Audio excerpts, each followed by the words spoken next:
Putin is the aggressor. Putin chose this war, and now he and his country will bear the consequences. Our forces are not and will not be engaged in the conflict with Russia in Ukraine.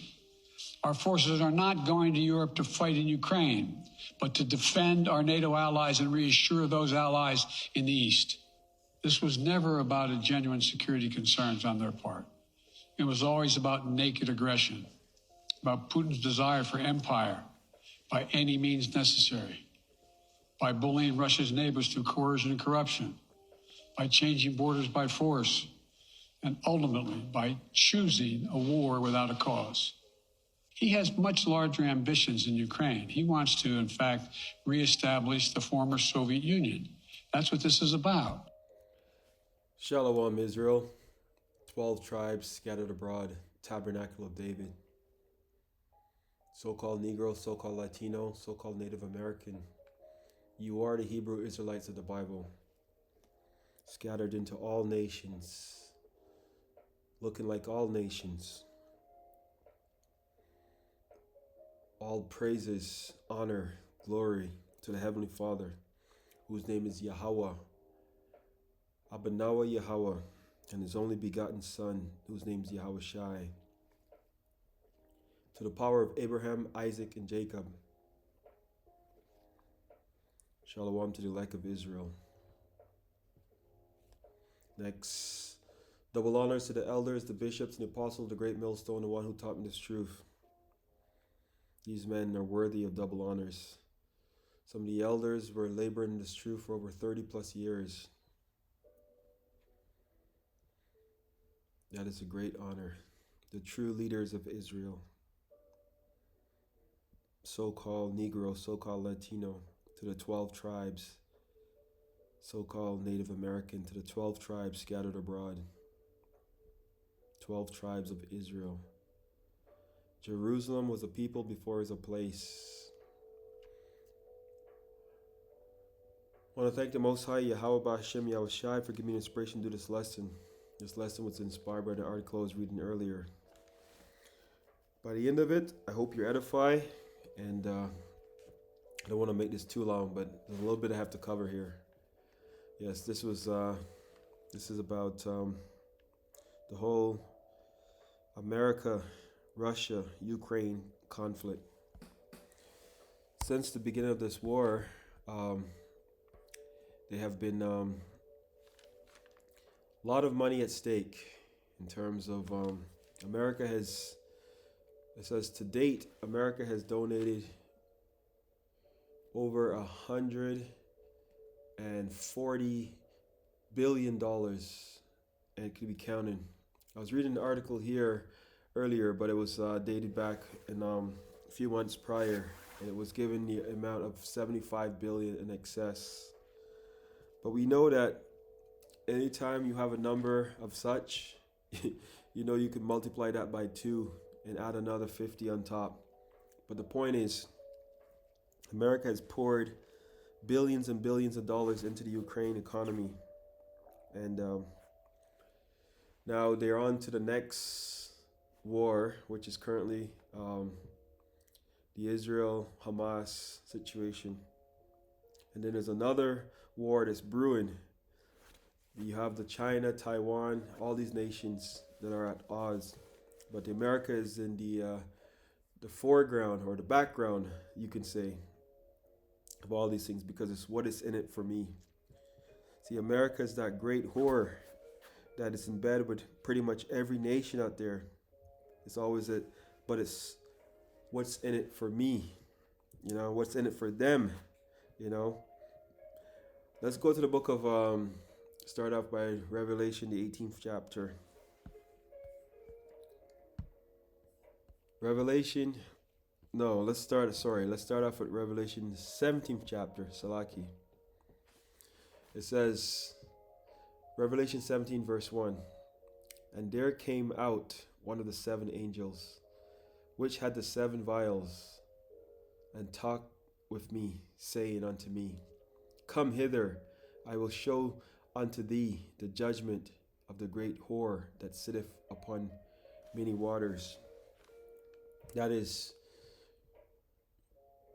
showing you America. That is the great whore that sitteth on many waters.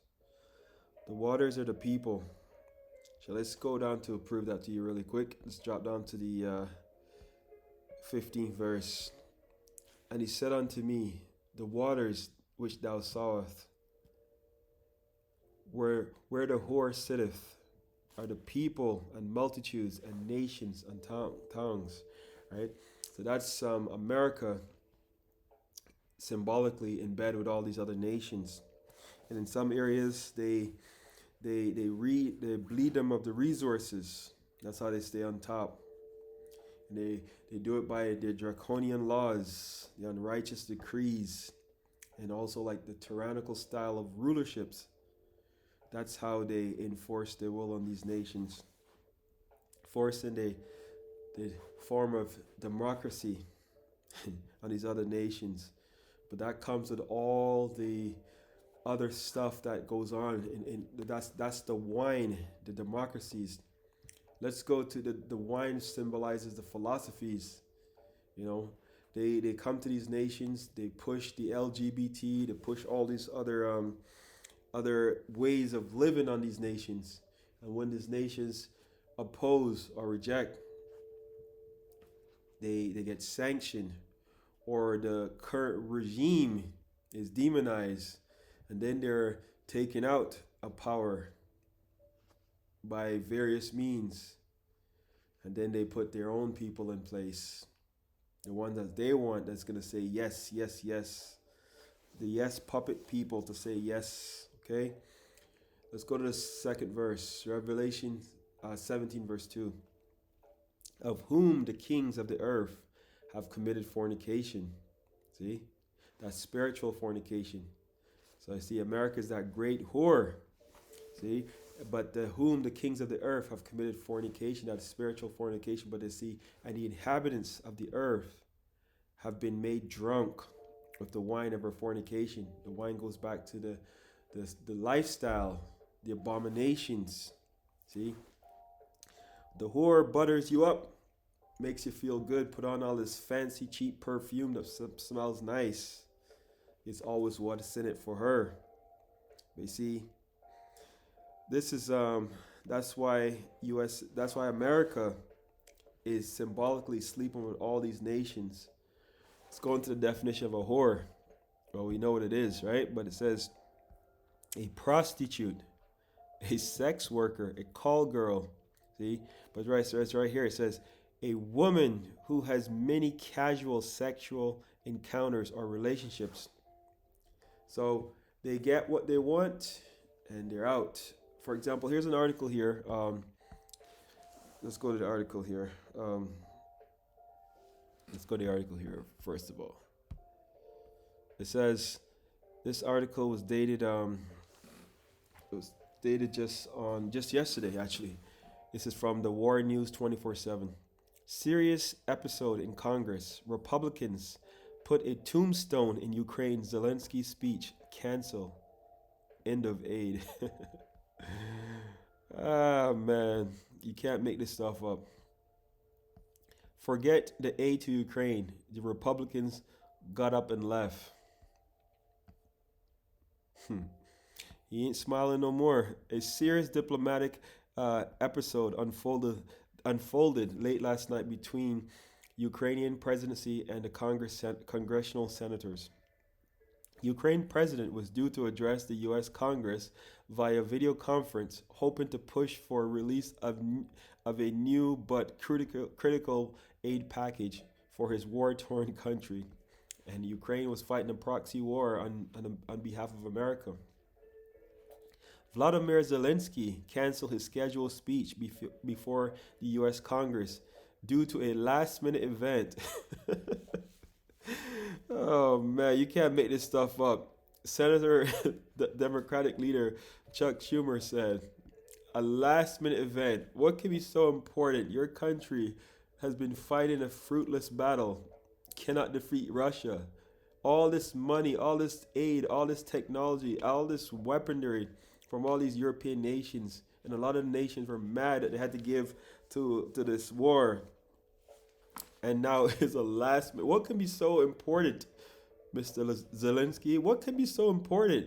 You're asking for more money. No, there's no more funding for you. Let's continue. Zelensky can't come to our briefing at 3 p.m. Something happened at the last. Family, sorry, I'm just excited because this is madness. Zelensky can't come to our briefing at 3 p.m. Something happened at the last minute, the U.S. senator told reporters. According to the information, the reason was that the fact that almost all Republicans vote against the Israel-Ukraine funding package and border protection, and they also undividedly oppose the continuation of the aid to Kiev. Like I've said, read many reports. At one point, over 140 billion. America is like, as the former president Trump said before, America's a shithole. I mean, sorry, America. Some of these other nations are shithole countries. Yes, because they rob, rape, pillage, steal from the resources and then chew them out. That's what Trump said. They're shithole countries. You see parts of America, places like downtown Philadelphia, Los Angeles, Detroit, Chicago. These places are slums. A lot of veterans on the street, a lot of homelessness, a lot of homeless people, crime.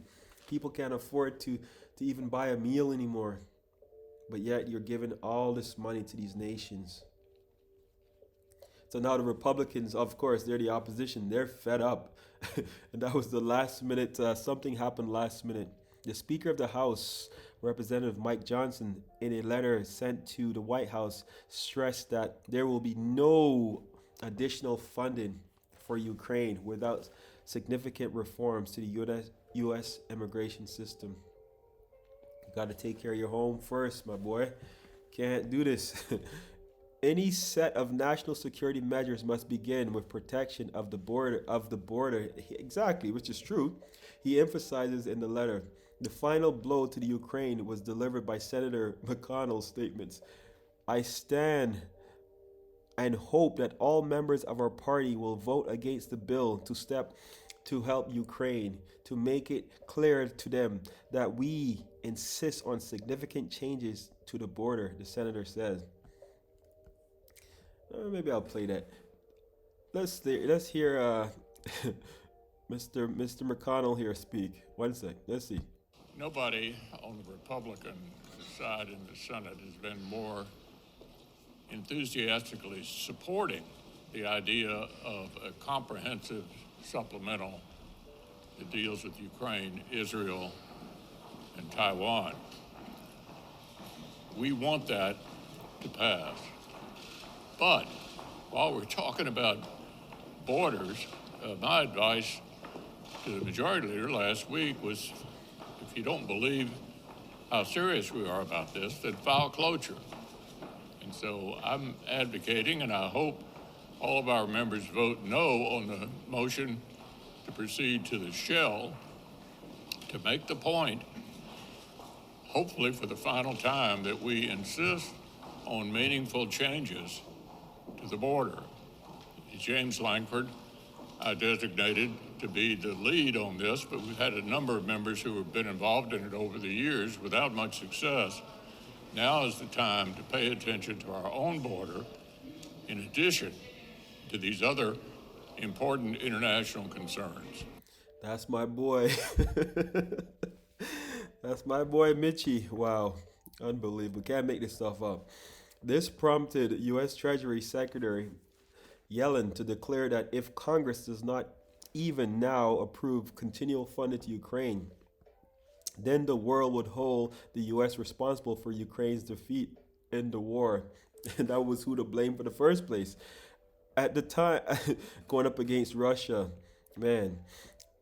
At the same time, U.S. Treasury Secretary Janet Yellen claims that if Congress does not approve the granting of additional support to Kiev, Washington will be responsible for its defeat. According to her, funding for Ukraine is vital. See, so let's go to scriptures for one quick second here. Oh man, the book of Mark 3:24. If a kingdom be divided in itself, that kingdom cannot stand. So right now you have the Republicans and the Democrats. I mean, that is what they do, but they're at odds. One is saying yes, one is saying no. But charity starts at home. It is madness. It is madness what is happening right now. So all that money, and America is over 140 trillion in debt, okay, and still continue to put all this money out there right now. They're fueling all the money in Israel and all these other nations. America has over 100 and no, sorry, Salaki, over 850 army bases across the world, okay.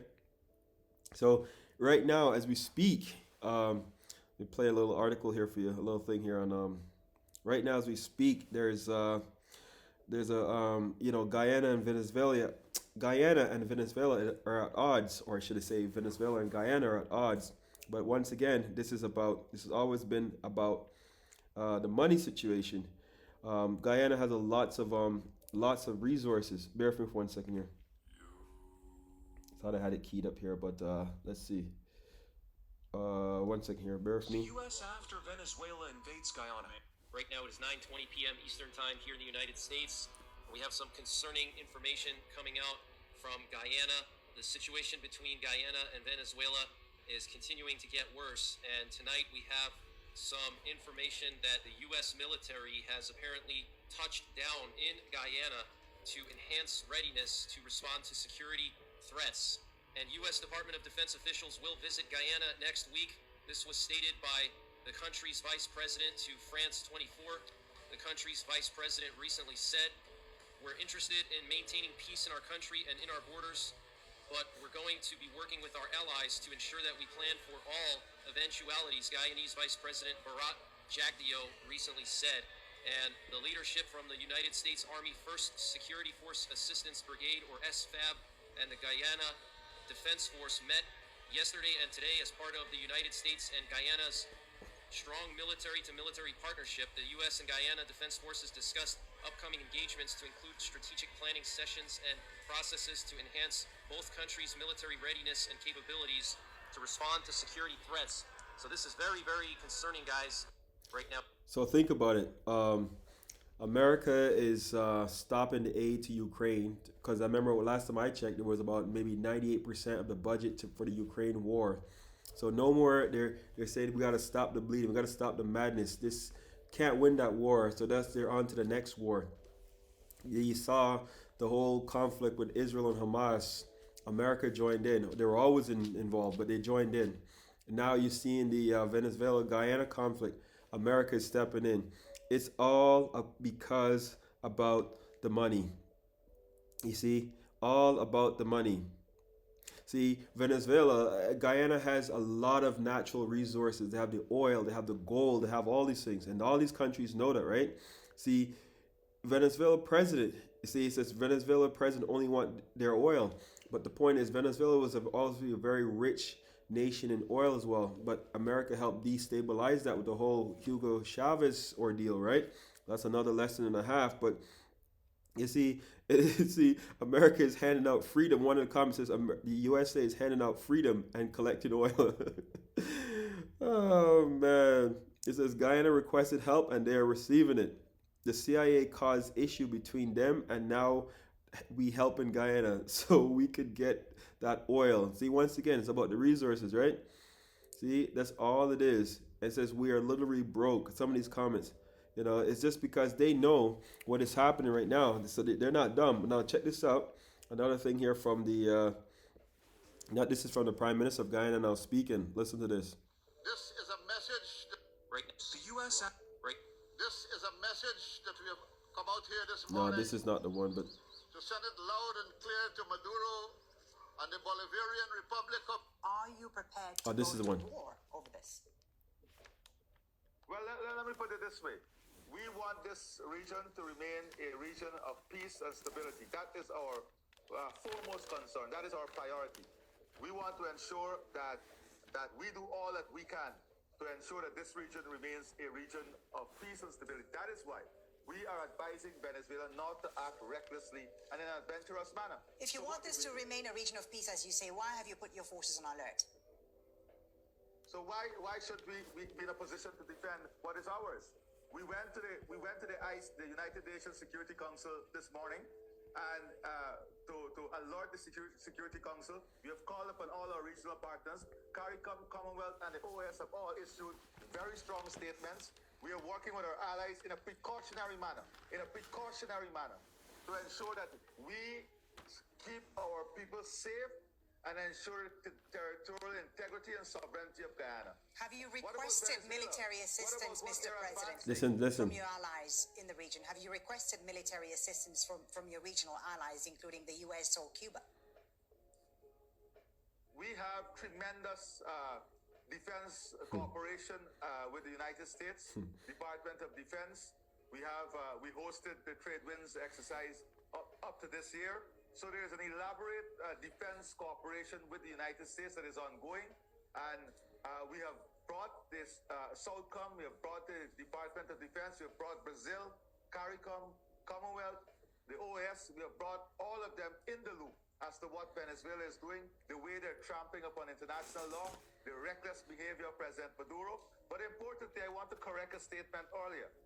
The borders between Guyana and Venezuela were settled in 1899 with the full participation of Venezuela and British Guyana. Both of them signed up on the border. Venezuela then enacted in their local laws the borders as established in 1899. The borders were then, stamps were then produced. Venezuela, when we were going to independence, then raised a controversy. I'll stop it there. But the whole point is that America is getting involved because there's lots of resources at stake. The oil, the gold, the natural resources. There's plenty of money to be made for America. So they know what they're doing. So now let's go back to this article here. There's another article here from the War News 24/7. It says Kiev prepares a 180-degree turn. Bombs. Astorovich. The U.S. dragged us. It says the U.S. dragged us into war and abandoned us. Wow. That is a bombshell. It says the U.S. dragged us into war and abandoned us. We chose the wrong side in the conflict. There you go. That's what happens when you mess with a whore. You get all these STDs, right? It says 3,000 Ukrainians died unjustly. See that?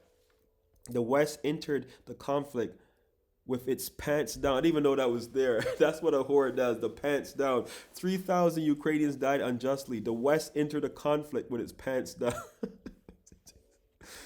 Man, the former advisor to the Ukrainian president and current candidate for Ukrainian presidency, Oleksiy Astorovich, made bombastic statements against the United States and Vladimir Zelensky.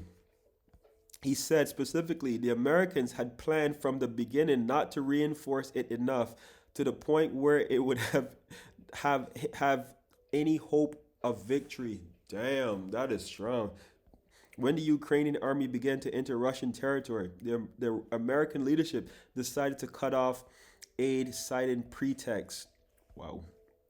We chose the wrong side. The U.S. dragged us into war and abandoned us. Yes, because you were fighting a proxy war for America. That's why Biden in the beginning says we will not get involved. Yes, but they were involved from the beginning.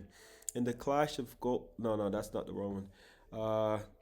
Yeah, I think that's the point I was trying to make here. But the whole point here he says the U.S. dragged us into war and abandoned us. We chose the wrong side. So this is America right now. You see, America is that great nation that has the power to take peace from the earth and has been taking peace from the earth. Many times it's like they rape, rob, and pillage all these nations, and then they spit them out. And man says we have chosen the wrong side of the war. Now that the budget for Ukraine is dried up, see, let's go to the book of because I mentioned it, Revelation 6 verse 4. It says, and there went out another horse that was red. That's Edomites, right? Esau, Edom. But the horse symbolizes power. And power was given to him that sat thereon to take peace from the earth. That is America, Babylon the Great. And what? And that they shall kill one another. And there was given unto him a great sword. That was Esau's blessing. Esau is the progenitor of the Edomites. A great sword. And the sword was his blessing, right? That's what a whore does. She butters you up, she sweets you up, but it's really what's in it for me. to use you, right? So all of this stuff that is happening right now, we just have to just sit back and say Tawada Yahawah BAHASHAM YAHAWASHI, because this is all prophecy. And this is gonna be the fall of this great kingdom. And then time will be ushering to the righteous kingdom. You know, this is it. This is the final kingdom. You know, the book of Daniel 2:44, that's the final kingdom. You know, this is it. Because Esau is the end of the world, and Jacob is the beginning of the fall with. Right? So this right now, all these nations are realizing they've been used, and all the economies have been destabilized by America, because that is how they keep them low, so they can take the resources and have that dependency upon them. But now the nations are waking up and they're mad. So this is what is happening. So, you know, you get excited. I get excited when I read these things, because this is all prophecy. See, the righteous kingdom will not be established until the wicked kingdom is taken down. So all this stuff here is brewing to the wars, right? This is when why I say all that is because the nations now are getting upset. Let's go to the book of Jeremiah. Jeremiah 51 verse 7. Babylon, that is America, have been a golden cup in the Lord's hand, that made all the earth drunken. See, it goes back to the wine, right? The philosophies. She slept with all these countries, and now they're mad. The nations have been drunken of her wine, therefore the nations are mad. So this is what you're seeing right now. So I mean, it's like these are some exciting times. You can just see the prophecies unfolding right before our eyes.